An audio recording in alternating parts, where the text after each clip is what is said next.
Je m'appelle Geneviève Poitras, je viens originaire du Manitoba et je suis présentement étudiante en postsecondaire. Je m'appelle Valentine Barretta et je suis une élève de 10e année. Je m'appelle Benjamin Doudard, je suis né en France, j'ai grandi à Sudbury dans le nord de l'Ontario. Je m'appelle Malala Ravessoa et je suis une élève de 10e année. Pour moi, la francophonie est importante parce que c'est la langue que j'ai eue à la naissance, bien entendu, mais c'est aussi une langue de partage, une langue d'amour et une langue de rassemblement. C'est vraiment important pour moi de rester connectée avec ma communauté. Au début, c'était juste une langue, mais après, c'est devenu que j'ai appris qu'il y avait toute une communauté qui vient avec. J'adore créer une communauté vaste qui est pleine d'amour.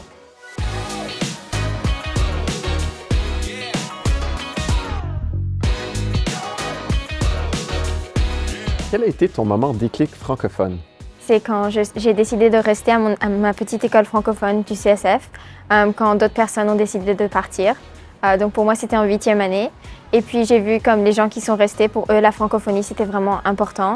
Et puis on était tous unis par le fait qu'on parle le français. En 7e année, je suis allée à une école anglophone et j'ai réalisé que c'était pas pour moi et que j'aimais vraiment rester dans des écoles francophones. Donc ouais, ça c'était vraiment mon déclic où j'ai réalisé que ma communauté francophone c'est vraiment important pour moi. J'étais en 10e année, puis j'ai participé à un événement qui n'était pas en fait d'un organisme jeunesse, c'était un camp de journalisme que j'ai participé. Moi j'ai grandi à Sudbury, donc dans le nord de l'Ontario. Je suis allé en Acadie pour la première fois et j'ai fait « Oh mon Dieu, il y a des gens qui partagent cette langue mais qui sont pas tout à fait comme moi, qui sont acadiens, qui ont leur propre culture, puis c'était vraiment fascinant, puis ça a été vraiment une illumination, puis ces gens-là sont encore dans ma vie aujourd'hui, puis ça a changé ma vie.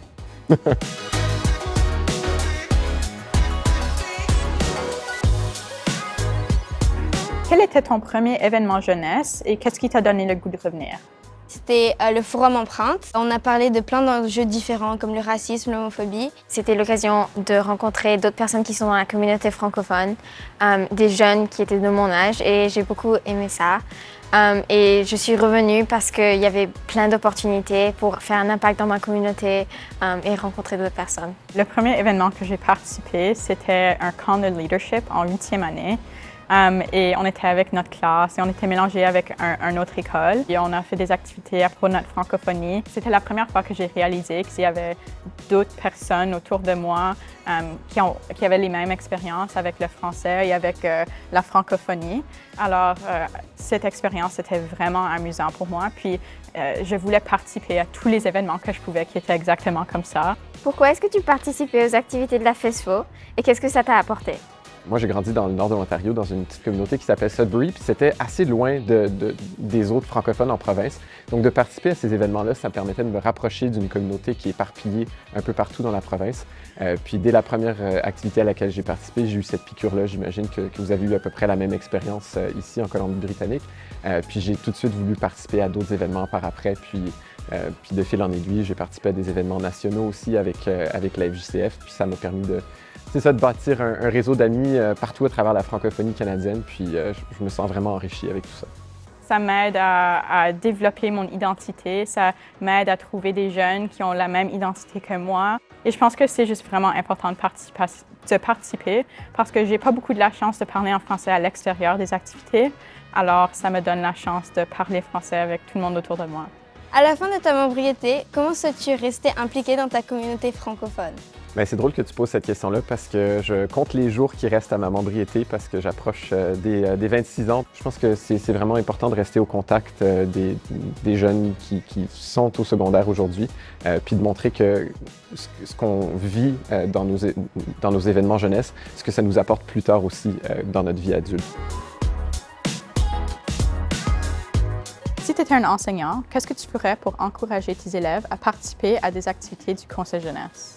Je pense que je ferais comprendre à mes élèves que le français, c'est plus que juste ce que tu vis à l'école et à la maison, puis leur faire comprendre en fait que les activités des organismes jeunesse, c'est pas comme l'école, c'est vraiment plus le fun en fait, c'est vraiment un moment pour avoir des moments, mais décontractés en français, de vivre des événements sportifs, des événements artistiques, culturels dans cette langue, mais vraiment d'avoir du fun. Je demanderais aux élèves qui ont déjà fait des activités de pouvoir parler de leurs expériences pour encourager les élèves à participer. Et puis peut-être même d'avoir des activités dans les écoles, ce serait intéressant, comme plus petit, juste pour leur donner un peu un goût de ce que c'est en personne. ça permettrait aux élèves de comprendre que c'est pas l'école, que c'est vraiment quelque chose d'unique, de privilégié en fait, qui pourrait participer.